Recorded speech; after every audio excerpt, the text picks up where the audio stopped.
Checkout tracking by the NPD Group brings you a receipt collecting system that gathers data anonymously through technology we created, providing your businesses with answers.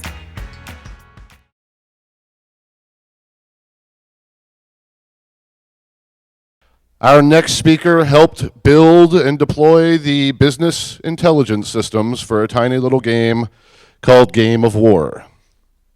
He is a very brilliant mathematician. He tortures me at 3 a.m. with math proofs because he can't stop himself.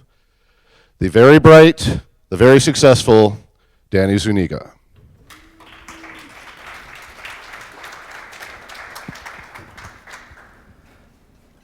Thanks a lot, Scott. One thing I want to say is that if I went back to my 19-year-old self and I told him that I would be friends with the Hall of Fame inducted game designer and creator of some of my favorite Dreamcast games, and he would become a friend and mentor, I'd give myself one of the biggest high fives. Thanks, Scott. And the clicker is not clicking. Okay, so there are 3 things that I absolutely love in this world: math, video games, and building data products. Being that we're all in the game industry, I'll use this as a backdrop for the talk. But really, this talk is about my other 2 loves, math and data products. I would like to start by describing the simple mathematical framework that I like to call binary pass-fail outcomes. But before I do that, I want to have a little thought experiment with you guys. It's Thursday, 4 p.m. Now, to most people, Thursday is really nothing special. It's not Monday, you don't have your whole week ahead of you, and it's not Friday, which most people in the game industry knows that the weekend is the best time to acquire new users. It's just another Thursday. But someone on your marketing team comes to you saying that tutorial completion rates in East Asian countries are dropping at an alarming rate. They have a planned burst this weekend, and they need answers fast. We also know that in Japan, South Korea, Taiwan, and Hong Kong are all 19 to 20 hours ahead of the Bay Area. This means that their day starts at 5 p.m. Pacific time. And it's Friday in Asia. Yes, it's Friday. Now, why is this important? Because your East Asian account managers will start disappearing for the weekend. With over 100 reasons to leave work on a Friday, your burst campaign is quickly becoming Cinderella, and we're 8 hours from the clock striking midnight. Remember, time is running out, and even though you have 8 hours, it's 4 p.m. on Thursday. If you want to keep your team sane, you probably should solve this in 3.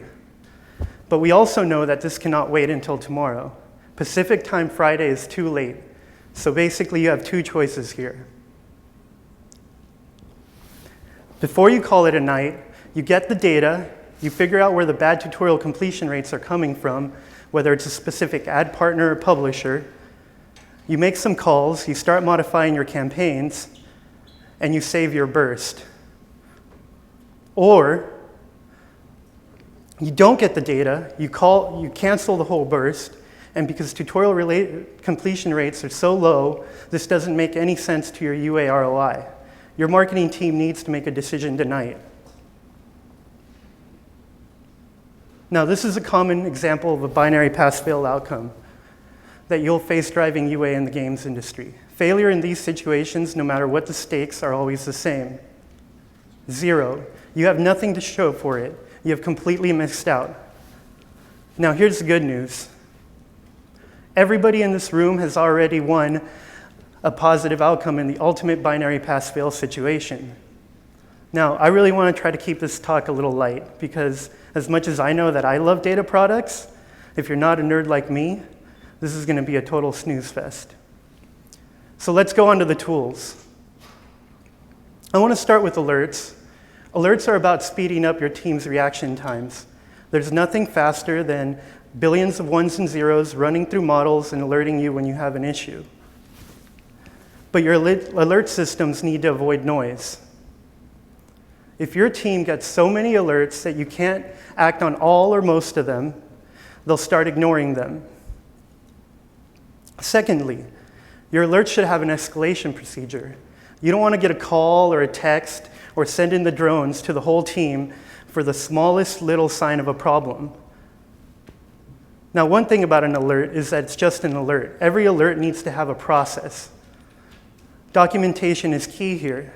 And since most alerts are time sensitive, I'm a huge proponent of building decision trees with links to charts and queries and email lists. Your analyst team shouldn't have to think in these situations. Solving problems at this speed needs to be like a factory line. Again, there is no time.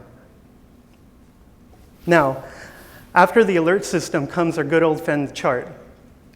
Please make your charts really easy to read. Look at this. I don't even know where to start on this one. It shouldn't take someone who has never seen the chart an hour to understand the chart. I know that there's a lot of experts that you probably work with, but when you bring a chart like this to your CEO, your marketing director, or even another analyst that's never seen it, they're going to feel like a deer in headlights. There is no time to explain how these charts work. Charts must quickly tell the story that the data is telling. Your chart should be very focused and clean. Now, I went on Tableau's public website and went through their gallery of charts. I gave them all the 1-minute test. If I couldn't understand what the chart was trying to tell me in 1 minute, I skipped over it. Now, here's one of my favorites.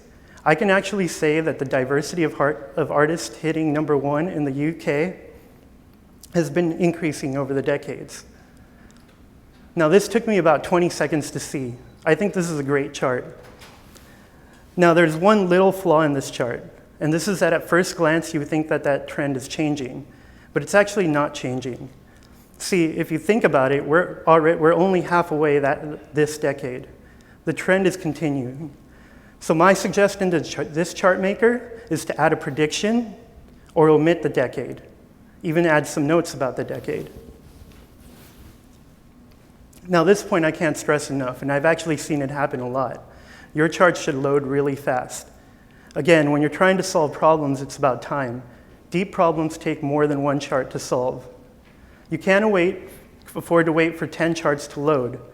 Waiting 30 minutes for 5 minutes of actual analysis is a waste of everybody's time. Plus, your mind is in one context. If you have to wait 1 to 2 minutes of nothing, then your mind will start to wander.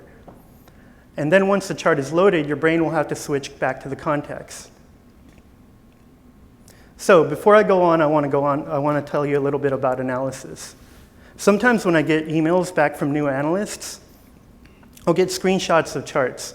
Now, this is great and all, but I'd rather have links to interactive charts along with the analysis and the screenshots to the charts. This is always better. See, I like to say that for every answer, there are 2 questions. The first question, for which the answer was developed, and the second question, which is a new question that you got right when you got the answer. Giving me links to charts allows me to try to answer my own questions, avoiding necessary backs and forth. Now, when you reach the end of what your charts can tell you, it's time to dig deep. But here's one of the worst mistakes I see in data systems. This is a jump from raw data to reporting data with nothing in between. I've heard this many times from analytics vendors. If our charts aren't enough, we give you access to the API where you can access the raw data. So basically, if your raw data is not ready to consume, you have turned your data scientists into a very highly paid janitor. Do you really want your data scientist spending 95% of his time cleaning and transforming data while they're spending a fraction of the time actually modeling, data mining, and analyzing results for you? So this is where a highly seasoned data science team really shows their value. If your data science team knows what they want and they know what they need, it is your job to actually build the pipelines that deliver data tailored to their use cases.